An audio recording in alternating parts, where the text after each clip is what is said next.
خلاصہ یہ کہ کسی دوسرے مسلک کے پیچھے نماز پڑھنا، دیکھو مسلک کوئی بھی ہو، اگر توحید پرست ہے،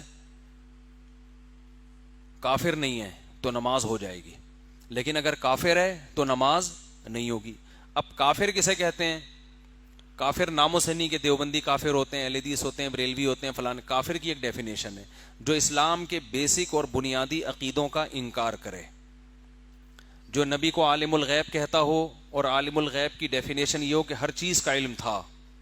تو ہر چیز کا تو اللہ کو بھی ہے، جب نبی کو بھی، تو اللہ اور نبی کا علم برابر ہو گیا نا،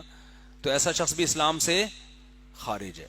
ٹھیک ہے نا۔ اسی طرح جو کہتے ہیں نبی ہر جگہ حاضر ناظر ہیں، بغیر کسی تعویل کے، دو ٹوک لفظوں میں سب کچھ اپنی قبر سے ہر جگہ دیکھ رہے ہیں، ہر چیز کا ہر وقت علم رکھتے ہیں، تو یہ تو اللہ کی صفت ہے، تو اس سے بھی انسان اسلام سے خارج ہو جاتا ہے۔ آپ صلی اللہ علیہ وسلم کی بشریت کا، بشر ہونے کا کوئی دو ٹوک لفظوں میں انکار کرے کہ نہیں آپ نور تھے، فرشتے تھے، یا نورانی مخلوق، مٹی کے بنے ہوئے کی بنی ہوئی مخلوق نہیں تھے، انسان جو ہے نا، لوازمات جو گوشت پوشت کا ہوتا ہے نا انسان، تو اگر کوئی آپ کے بشر ہونے کا انکار کرے بغیر کسی تعویل کے، یعنی کوئی گھماتا نہیں ہے، بعض لوگ کہتے ہیں آپ بشر نہیں تھے، لیکن جب ان سے پوچھو تو بات گھماتے ہیں